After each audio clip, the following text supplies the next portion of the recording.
杨开，你入门3年，147场挑战无一获胜，此次引名相搏，境界却毫无提升，你图什么？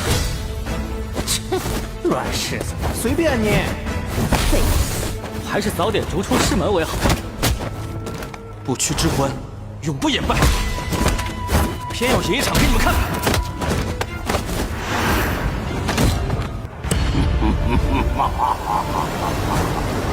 好一个不屈之魂！这躯壳我就先收下了。Hai, selamat datang kembali di channel Min-er Donghua.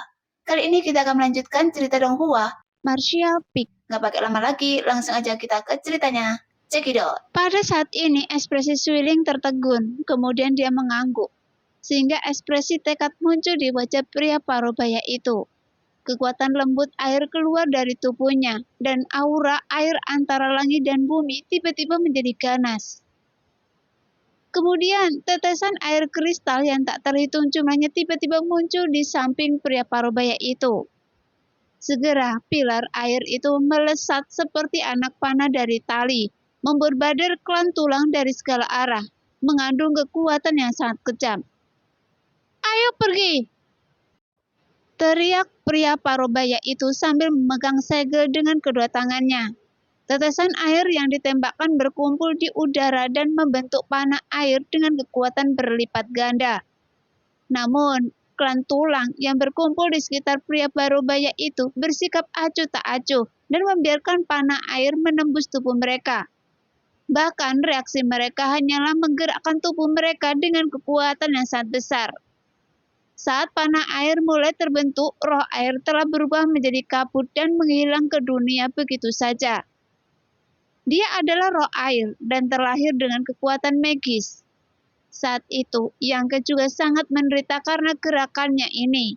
Namun pada akhirnya, dia mengandalkan metode iblis tua untuk menaklukkan Swiling. Tapi Swiling masih tidak bisa melarikan diri. Salah satu ras tulang tiba-tiba menatap ke suatu tempat di kehampaan. Kekuatan kesadaran spiritualnya meledak dan serangan tak terlihat terjadi. Sosok itu muncul kembali dari udara. Dia terjatuh dan darah merah menguncur dari mulut dan hidungnya. Dan semburan tawa aneh keluar dari mulut beberapa klan tulang. Tetapi karena tidak banyak daging dan darah, suara mereka terdengar seperti tangisan hantu dan serigala melolong yang sangat keras. Kemudian, salah satu klan tulang menatap Swiling dengan rakus. Jelas juga tertarik pada darah dan dagingnya. Karena dengan tubuh roh air, memungkinkan mereka pulih lebih cepat daripada daging dan darah prajurit biasa. Hanya saja, sebuah kilatan cahaya hijau mencegat Swiling sebelum dia mendarat di tanah. Yang membuat mata beberapa klan tulang membeku. Kemudian mereka semua melihat ke arah cahaya hijau dengan terkejut dan antusias. Mereka sepertinya berkomunikasi dengan cepat satu sama lain. Saat kesadaran spiritual mereka meledak. Dipeluk oleh seseorang, Swiling akhirnya melihat siapa yang menyelamatkan hidupnya dan berseru, "Yangke, kita akan membicarakannya nanti." Yangke melambai kepada pria parubaya yang linglung di bawah. "Ayo!" Pria parubaya itu melompat ke pesawat orang aling tanpa berpikir. Dalam kilatan cahaya biru, Yangke telah membawa pria parubaya dan Swiling 100 mil jauhnya. Namun beberapa klan tulang tidak menghentikannya, seolah-olah mereka tahu bahwa mereka tidak bisa menghentikannya sama sekali. Mereka hanya melihat punggung Yangke yang menghilang dan tersenyum aneh. Setelah kesadaran beberapa orang berkomunikasi beberapa saat, salah satu klan tulang mengangguk dan segera meninggalkan kota Akualan dan menuju ke laut. Ribuan mil jauhnya dari kota Swilan, di sebuah lembah, Yangke melepaskan pria parubaya dan Swiling yang diselamatkan, dan mereka bertiga saling memandang, terdiam sesaat, dengan ekspresi berat di wajah mereka. Swiling masih sedikit lemah. Dia baru saja terkena serangan kesadaran klan tulang, menyebabkan beberapa luka padanya. Pria parubaya itu buru-buru mengeluarkan beberapa pil dari tas Qian Kun-nya dan meminta Swiling untuk meminumnya. Melihat dia pulih dari meditasi, pria parubaya itu perlahan-lahan merasa lega. menoleh ke Yang Ke dan berkata sambil mengepalkan tinjunya. Terima kasih adik, karena telah menyelamatkan hidup kami sekarang, dan saya sangat berterima kasih. Yang Ke mengangguk ringan. Ini hanya masalah usaha. Apakah kalian sudah saling kenal sebelumnya? Pria parubaya itu memandang Yang Ke dengan bingung. Yang Ke tersenyum ringan dan malah bertanya, Anda adalah Sui Yun, penguasa kuil air kan? Tepat sekali. Sui Yun mengangguk. Saya harus memanggil apa adikku? Sudah saya bilang pada Anda, itu Yang Ke. Sui Ling menyelang. Mendengar itu tubuh Sui Yun bergetar. Dia memandang Yang Ke dengan heran dan berseru. Maaf, Anda adalah penguasa Tanah Suci 9 Surga. Saya buta. Setelah mengetahui identitas Yang Ke, gelar Sui Yun segera berubah. Saat ini tidak ada seorang pun di daratan yang berani meremehkan penguasa Tanah Suci 9 Surga. Tapi bagi Yang Ke sangat mudah untuk mengidentifikasi identitasnya. Karena hanya ada satu orang suci di kuil air, dan itu adalah Master Kuil Sui Yun. Ditambah dengan kepeduliannya terhadap Sui Ling, Yang Ke secara alami dapat mengidentifikasi identitasnya. Yang Ke, kenapa Anda ada di sini? Sui Ling bertanya sambil menatap Yang Ke sambil memulihkan diri. Lewat. Yang Ke merutkan kening dan bertanya dengan suara yang dalam. Dari mana datangnya klan tulang di kota Akwalan? Klan tulang? Sui Yun terkejut. Itu adalah tulang-tulang yang dapat menyerap esensi daging dan darah. Yang Ke segera menjelaskan. Tuan Suci yang tahu tentang mereka. Sui Yun tampak terkejut dan bertanya dan penuh semangat. Yang Ke menggelengkan kepalanya. Saya tidak tahu banyak tentang itu, tetapi saya telah melihatnya sebelumnya. Dan saya telah melihatnya baru-baru ini. Apakah senior Sui tahu dari mana mereka berasal? Kami juga tidak mengetahuinya dari mana asalnya. Setahun yang lalu sebuah gunung es yang akan mencair melayang di dekat kuil air. Kemudian para murid menemukan kerangka di dalamnya. Awalnya semuanya baik-baik saja, tetapi sampai beberapa bulan yang lalu, saya tidak tahu mengapa kerangka itu tiba-tiba hidup. Saat Sui Yun berkata dengan sederhana dan Yang Ke mendengarkan dengan tenang. Baru kemudian dia tahu bahwa setelah klan tulang hidup kembali, dia membunuh semua orang di kuil air dan menyerap esensi dari daging dan darah orang mati, sehingga kekuatannya dengan cepat pulih. Ketika Sui Yun menyadarinya, dia menyatukan semua penguasa kuil air dan membayar harga dengan membunuh dan melukai lebih dari selusin orang. Tapi apapun yang mereka lakukan, mereka tidak bisa membunuh klan tulang. Dan pada akhirnya, mereka tidak punya pilihan selain membakarnya. Namun cara ini adalah cara yang tepat, membiarkannya mati sepenuhnya. Tapi itu hanya bertahan selama beberapa bulan. Tetapi beberapa hari yang lalu, banyak kerangka menakutkan muncul dari segala arah di kuil air. Dan seluruh kuil air jatuh dalam sekejap. Kerangka itu, ya, klan tulang sangat kuat. Mereka memiliki banyak master yang telah masuki alam suci, yang terlemah ada di alam transenden. Tidak ada yang namanya alam abadi. Dan setelah mereka membunuh orang, mereka dapat menyerap inti dari daging dan darah yang digunakan untuk memulihkan diri dan membentuk tubuh seseorang. Setelah 2000 murid kuil air saya dibantai dalam semalam, dan lebih dari selusin pulau di sekitar jatuh. Sekarang kuil air hancur. Sui Yun tampak sedih. Pada akhirnya, tidak banyak orang yang lolos, yang membuat saya tidak berdaya dan hanya bisa melindungi Ling Er dari pulau-pulau dan datang ke kota Swilan. Tetapi saya tidak menyangka, beberapa klan tulang mengejarnya ke sini, sehingga kehidupan kota Swilan akan hancur. Ayah, ini bukan salah Anda. Sui Ling menghiburnya. Tapi kuil air hancur di tangan saya. Sui Yun kesakitan. Mereka mungkin berasal dari dunia Gletser. Yang Ke tampak murung. Dunia Gletser? Sui Yun memandangnya dengan heran. Di sana ada sekte es. Yang Ke waspada. Apakah kuil air Anda pernah melakukan kontak dengan sekte es dalam beberapa bulan terakhir? Bagaimana situasi di sana? Ya, beberapa bulan yang lalu, dan kerangka itu hidup kembali beberapa hari yang lalu. Jawab Sui Yun. Kalian pulihkan diri di sini, saya akan memeriksa situasinya. Kata Yang Ke. Lalu dia menggunakan pesawat olang-aling dan ingin pergi. Yang Ke, jangan pergi! Sui Ling berteriak dengan mendesak. Orang-orang itu sangat kuat, sangat berbahaya bagi Anda untuk pergi sendirian.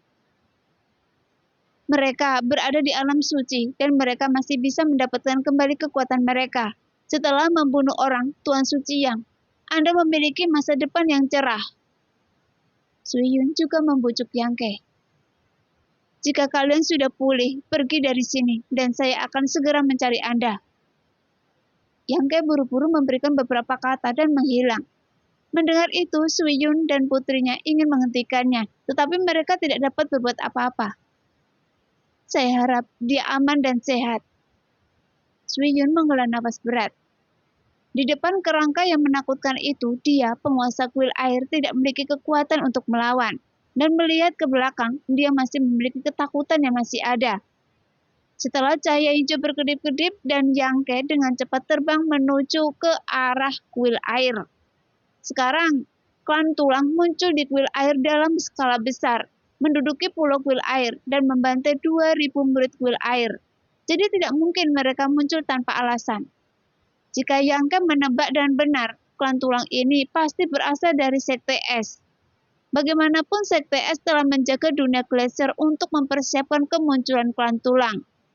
Yang Ke tidak pernah memikirkannya sebelumnya, tetapi sekarang setelah dipikir-pikir, orang-orang sekte es harus tahu bahwa klan tulang tidak punah, tetapi tersembunyi di bawah Glacier, jadi mereka tetap di sana. Namun, mereka mungkin tidak tahu di mana klan tulang disembunyikan. Ketika klan tulang ini tidak pulih, mereka tidak berbeda dengan orang mati, sehingga sulit dideteksi. Tapi sekarang, sejumlah besar anggota klan tulang telah muncul di kuil air, dan situasi di pihak sekte es benar-benar mengkhawatirkan. Lagi pula, Suyan masih di sekte es. Jadi bagaimana Yang Ke tidak cemas? Setelah beberapa saat, Yang Ke kembali ke kota Suilan lagi. Namun kota itu benar-benar tak bernyawa saat ini, tanpa jejak orang yang masih hidup. Bahkan anggota klan tulang tidak tahu kemana mereka pergi. Dan bahkan tulang orang mati pun telah hilang. Karena yang tersisa di kota Suilan hanyalah tembok pecah dan noda darah di tanah. Setelah melintasi kota biru air, Yang Ke tiba di langit di atas kuil air dalam sekejap. Kemudian gelombang aura yang begitu dahsyat hingga membuat jantung berdebar-debar menyebar dari bawah.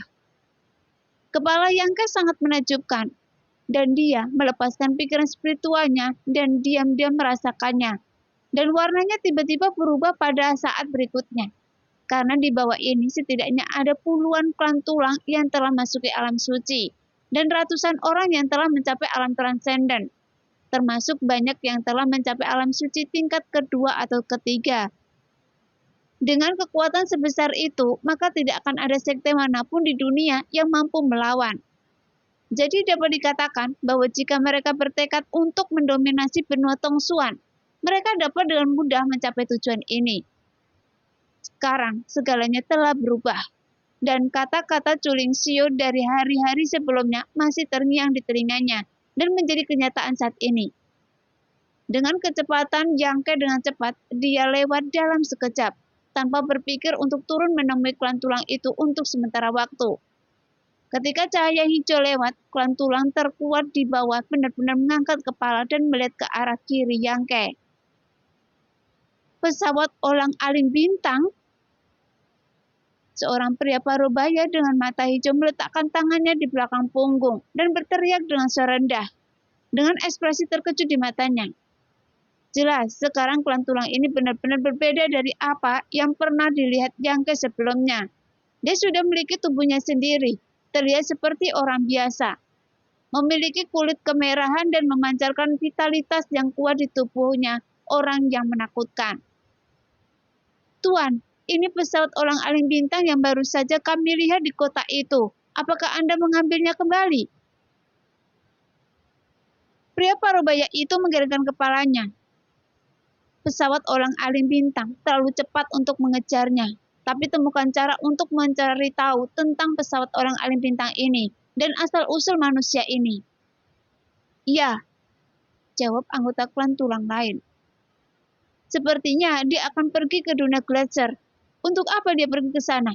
Apa hubungannya dengan orang-orang itu? Lelaki tua itu mengerutkan kening sambil berpikir. Setengah jam kemudian, Yangke berhasil sampai di dunia Gletser yang luas. Namun, saat dia tiba di sini, Yangke merasakan aura yang tidak biasa mengalir melalui dirinya saat ini. Kekuatan kehampaan. Melihat ke atas, dia tiba-tiba menemukan bahwa ada pintu masuk ke terowongan void yang jaraknya puluhan mil, sekitar belasan kaki di atas tanah. Kekuatan besar dari kehampaan disalurkan dari terowongan kosong ini, yang membuat Yangke tampak terkejut. Namun dia tidak pergi mencari tahu kemana arah terowongan kosong itu, dan dengan cepat melepaskan pikiran spiritualnya untuk menjelajahi dunia Gletser. Akibatnya, dia sangat kecewa, karena seluruh dunia Gletser tidak bernyawa. Para murid Sekte Es yang awalnya tinggal di sini telah lama menghilang, dan puncak es tempat mereka tinggal di sini sebelumnya juga telah runtuh, yang menunjukkan pertarungan yang mengejutkan. Di dunia es dan salju yang putih bersih, banyak tempat yang diwarnai dengan bekas warna merah cerah, yang membuat hati Yangke tiba-tiba tenggelam ke dasar. Lagi pula, dia dan Suyan sudah dekat satu sama lain sejak lama. Selama jarak mereka tidak terlalu jauh, mereka bisa dengan jelas merasakan kehadiran satu sama lain. Tapi sekarang, dia tidak bisa merasakan nafas Suyan, dan kemungkinannya dia telah meninggal atau dia sudah pergi dari sini. Wajah Yangke galak, auranya keras dan dia berusaha keras menenangkan pikirannya. Setelah sekian lama, dia menarik nafas dalam-dalam. Dia merasa bahwa yang terakhir mungkin memiliki nama keluarga yang lebih baik. Pemimpin Sekte Es, King Ya, adalah seorang pejuang yang telah mencapai alam suci tingkat ketiga, dan beberapa tetua juga berada di alam suci. Bahkan jika klan tulang bangkit kembali di sini dan menyerang mereka, Sekte Es tidak mungkin benar-benar musnah. Jadi kemungkinan King Ya melarikan diri bersama mereka. Setelah Yangke berpikir, dia mengangkat kepalanya dan melihat ke arah koridor kosong. Meskipun tidak ada petunjuk, dia dapat menyimpulkan bahwa King Ya dan yang lainnya seharusnya masuk ke dalam terowongan kosong ini. Karena jika dia adalah King Ya, dia akan membuat pilihan ini ketika dia tidak mampu mengalahkan mereka. Tanpa ragu, Yangke segera bergegas ke pintu masuk terowongan kosong. Begitu matanya kabur, ada rasa penindasan yang kuat datang dari segala arah, seolah-olah tubuhnya akan hancur berkeping-keping. Namun tidak ada kehampaan di bawah kakinya, dan ada bintang-bintang di sekelilingnya. Langit berbintang. Ekspresi Yangke berubah drastis. Dia tidak menyangka bahwa terowongan kosong ini sebenarnya sama dengan gerbang langit berbintang di Istana Posuan, yang mengarah ke langit berbintang yang luas. Namun, langit berbintang sangat luas dan tekanannya sangat menakutkan. Jika kekuatan fisik tidak cukup, tidak peduli siapa yang datang ke sini, kecuali obat kuat di alam suci tingkat ketiga, mereka pasti akan mati oleh tekanan langit berbintang. Bagaimanapun, ini adalah tempat legendaris yang hanya bisa diinjak oleh sedikit orang. Dewa iblis besar yang legendaris bahkan dikabarkan mati secara tidak sengaja saat menjelajahi misteri langit berbintang. Terlepas dari benar atau tidaknya rumor tersebut, yang pasti ada bahaya besar di langit berbintang. Jika orang-orang dari Sekte Bintang mengira itu hanyalah pintu masuk terowongan kosong, biasanya yang mengarah ke alam kecil misterius tertentu dan bergegas masuk, mereka mungkin akan mendapat masalah. Kecuali King Ya yang memiliki kekuatan untuk menahan tekanan langit berbintang. Tidak ada kemungkinan orang lain akan selamat. Saat ini, Yangke bingung dan berdiri di sana dengan bodoh. tidak tahu harus berbuat apa untuk sementara waktu. Baru setelah sudut matanya melihat beberapa tulang pucat yang melayang-layang, dia tiba-tiba sadar kembali. Tulang-tulang itu melayang tidak jauh darinya, dengan tenang dan tanpa gerakan sama sekali. Tangan besar Yangke gemetar saat dia mengambil tulang itu, melihatnya dengan hati-hati, dan menghela nafas dalam-dalam. Tulang-tulang ini seharusnya milik beberapa anggota klan tulang. Mereka dengan gegabah menembus jauh ke langit berbintang, tidak mampu menahan tekanan besar dan langsung dihancurkan oleh penindasan. Ini semakin menegaskan dugaan Yangke sebelumnya, bahwa orang-orang CTS pasti benar-benar melarikan diri ke sini. Dan untuk mengejar mereka, anggota klan tulang secara tidak sengaja datang ke sini. Akibatnya, tulang mereka hancur oleh tekanan langit berbintang, dan mereka mati secara tragis di tempat. Setelah melihat ada banyak tulang di sekitarnya dari beberapa orang klan tulang yang mati. Tetapi jika demikian, bagaimana dengan orang-orang CTS, Suyang, dan lainnya? Karena tidak ada jejak kematian mereka sama sekali, seolah-olah mereka menghilang secara ajaib ke langit berbintang. Namun suasana hatinya berangsur-angsur menjadi tenang. Segera, Yangke menghancurkan tulang di tangannya dan menggunakan pesawat orang-aling untuk mencari beberapa petunjuk di langit berbintang yang luas. Namun, dia tidak menemukan sudut atau tempat mencurigakan apapun.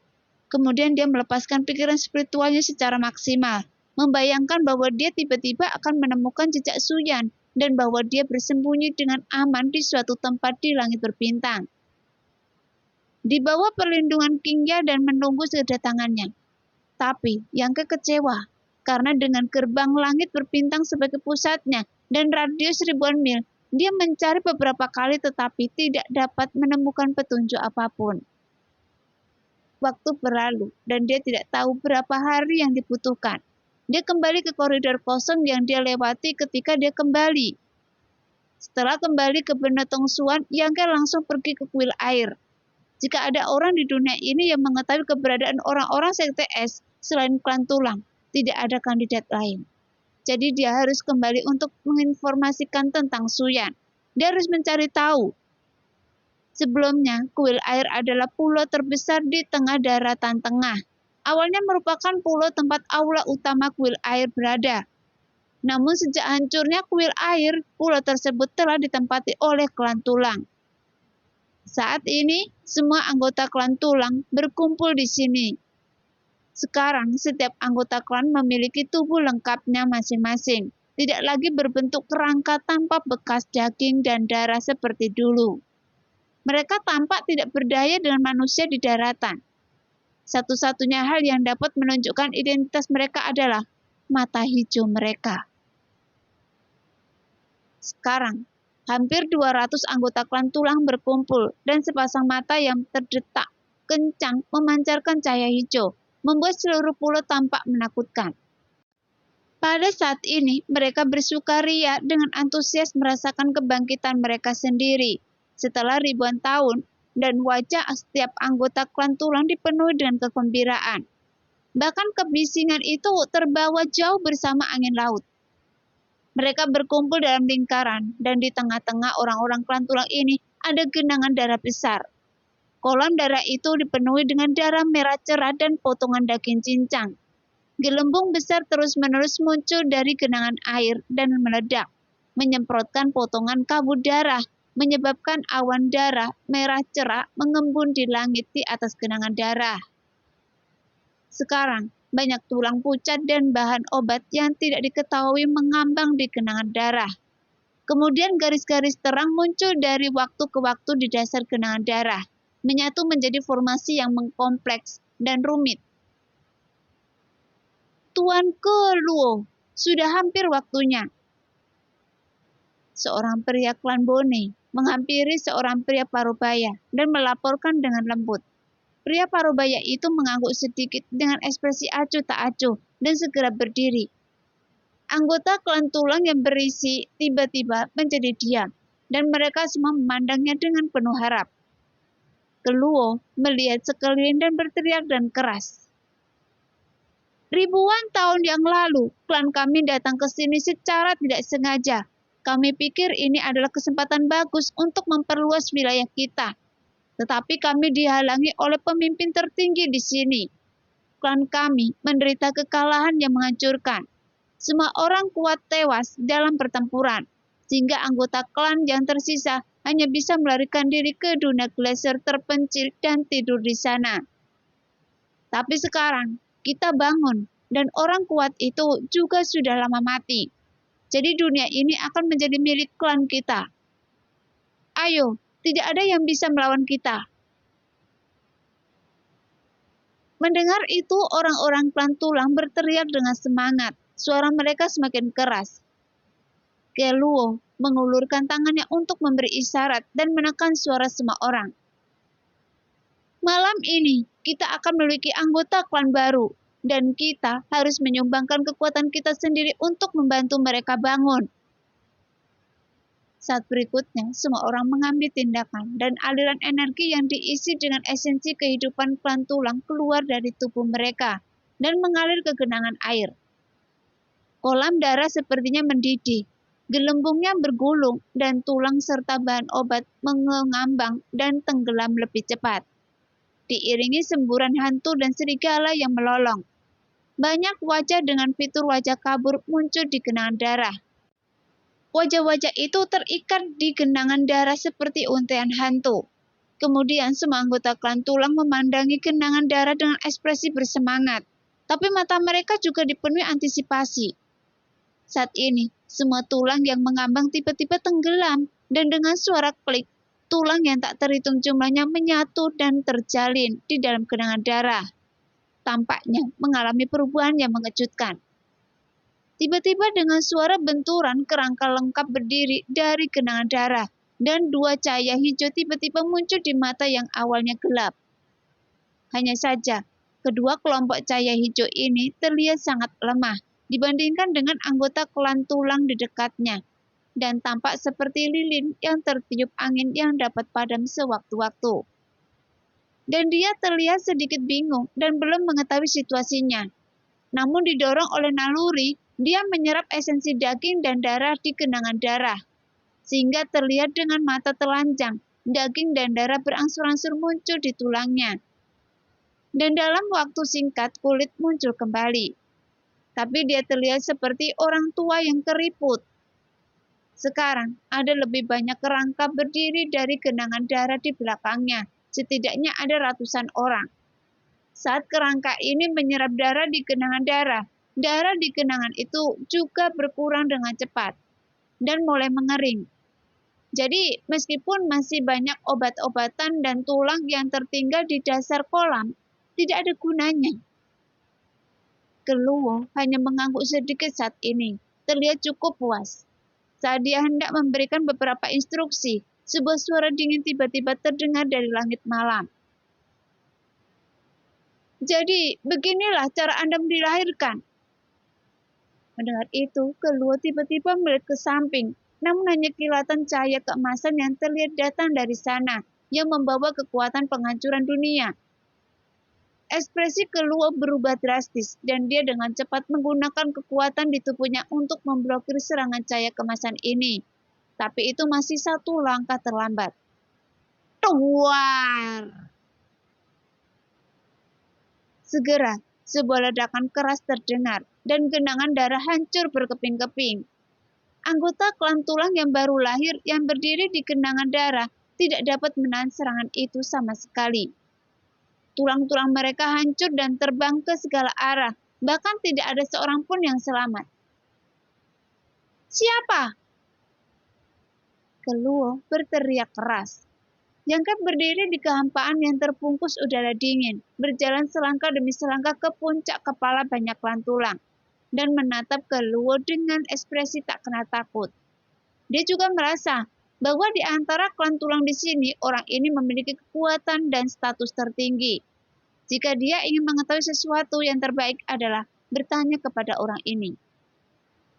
Segera, sekelompok tatapan tajam melintas dan kesadaran spiritual mereka terkunci pada Yangke, dan semua klan tulang tampak tidak baik.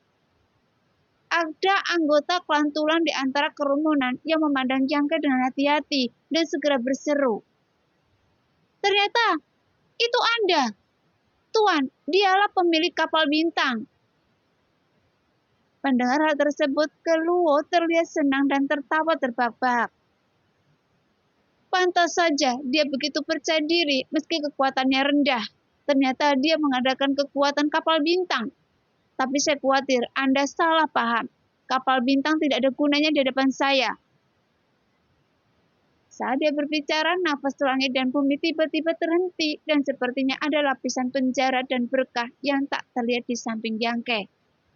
Yangke bertahan kening, merasakan dengan hati-hati, tetapi tidak memperhatikan apapun, dan diam-diam waspada. Manusia, serahkan kapal bintang, dan saya bisa membuat Anda mendapatkan kehormatan menjadi anggota klan saya. Keluo dengan sembarangan mengulurkan tangan ke Yangke dan memerintahkan dengan tenang. Kapal bintang? Yangke bertahan kening, lalu sepertinya memikirkan sesuatu dan mengeluarkan kapal bintang kemudian dia berkata, "Maksud Anda ini?" "Iya," kata Keluo tertuju pada kapal bintang. "Berikan pada saya." Namun Yangke perlahan menggelengkan kepalanya. "Anda menyebutnya kapal bintang. Apakah Anda tahu harta rahasia ini?" Di mata Keluo, dia memandang Yangke dengan jijik. Bahkan anggota klan tulang lainnya juga tertawa keras, seolah-olah mereka menertawakan ketidaktahuan Yangke. Siapa yang belum pernah melihat kapal bintang? Di alam bintang, itu hanyalah harta rahasia yang sangat umum. Teriak klan tulang di bawah. Alam bintang? Yangke mengangkat alisnya. Keluo berkata dengan tidak sabar. Alam bintang adalah dunia bintang. Dunia Anda sangat terpencil, sehingga Anda bahkan tidak tahu tentang alam bintang dan kapal bintang. Harta rahasia ini tidak ada gunanya selain untuk bepergian. Apa yang Anda lakukan menginginkan ini? Yangke bertanya. Bagaimana kita bisa pergi ke langit berbintang tanpa kapal bintang? Bidang bintang yang luas bisa membuat siapapun tersesat dan mati sendirian, kata Keluo dengan dingin. Mendengar itu, Yangke juga menyadari sesuatu darinya. Jika kapal bintang ini sebenarnya dirancang khusus untuk melakukan perjalanan di langit berbintang, jadi tidak heran kecepatannya sangat cepat. Dan yang terpenting, Yangke melihat informasi mengerikan lainnya. Melihat Keluo dengan sungguh-sungguh, Yangke bertanya dengan suara yang dalam. Anda bukan ras dari benua Tongsuan? Keluo tertawa. Kapan saya bilang begitu? Mendengar itu, Yangke mau tidak mau menimbulkan badai di dalam hatinya. Jika kata-kata klan tulang ini benar, maka mereka adalah pengunjung luar dari alam bintang. Dan betapa luar biasanya hal ini. Sebelumnya, beberapa orang pernah menduga mungkin ada makhluk hidup lain di langit berbintang yang luas. Tapi karena tidak ada yang bisa masuk ke langit berbintang, tidak ada yang bisa memastikan gagasan ini. Baru pada saat inilah Yangke yakin bahwa kecurigaan para pendahulunya bukan tanpa alasan. Klan tulang jelas merupakan makhluk dari bintang dan mereka bukanlah penduduk asli benua Tongsuan. Nah, seberapa sering Anda melihat apa yang terjadi tadi? Sepasang mata jahat Keluo menatap Yangke dengan dingin dan bertanya dengan suara yang dalam. Saya pada dasarnya telah melihat semuanya. Yangke melihat keanehan dari kumpulan darah, melihat diagram formasi yang berkedip di dasar kumpulan darah, dan juga melihat tulang-tulang di gabungan menjadi kerangka dengan bantuan bahan obat, dan esensi kehidupan dari klan tulang. Dan kemudian dia berdiri dari genangan darah seolah-olah dia telah dilahirkan kembali. Meskipun klan tulang yang baru lahir sangat rapuh dan dapat dihancurkan sepenuhnya dalam satu pukulan, mereka semua memiliki aura alam transenden, dan itu masih merupakan alam transenden yang sulit untuk dibunuh. Keluo mendengus dingin. Tidak masalah jika Anda melihatnya, karena Anda pasti akan mati hari ini. Yangke menyeringai. Saat saya datang ke sini tadi, saya mendengar Anda berteriak bahwa Anda ingin mendominasi dunia ini. Apakah menurut Anda hanya dengan alam transenden bisa mencapai tujuan Anda? Keluo memandang Yangke dengan jijik, dengan ekspresi jijik di wajahnya, dan tidak terburu-buru untuk mengambil tindakan. Dia hanya menggunakan pikiran spiritualnya untuk menutup ruang di sekitar Yangke, mencegahnya menggunakan kapal bintang melarikan diri, dan berkata dengan tenang,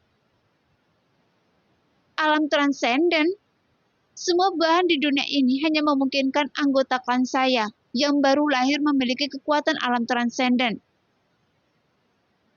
Klan Anda juga dapat melahirkan alam suci. Wajah Yangke tenggelam. Keluar tertawa dan berkata, selama mereka membunuh master yang cukup kuat, kemudian mendapatkan daging dan darah mereka, dan menggunakan bahan obat kelas atas, seberapa sulitkah untuk masuk ke alam suci? Wajah Yangke tiba-tiba menjadi pucat. Sebelumnya dia meremehkan keanehan ras ini, tapi dia benar-benar tidak menyangka akan ada makhluk aneh seperti itu. Namun harga yang mereka bayar untuk melakukan hal itu tidaklah kecil. Sekarang, ada banyak bahan obat dan tulang yang tersisa di dasar genangan darah, dan para mayat dari 2000 murid kuil air juga pasti telah ditempatkan di genangan darah ini. Tetapi jumlah klan tulang yang akhirnya lahir hanya sekitar 100. Cukup obrolannya, serahkan kapal bintang itu kepada saya. Sebagai hadiahnya, Anda dapat memilih cara yang nyaman untuk mati.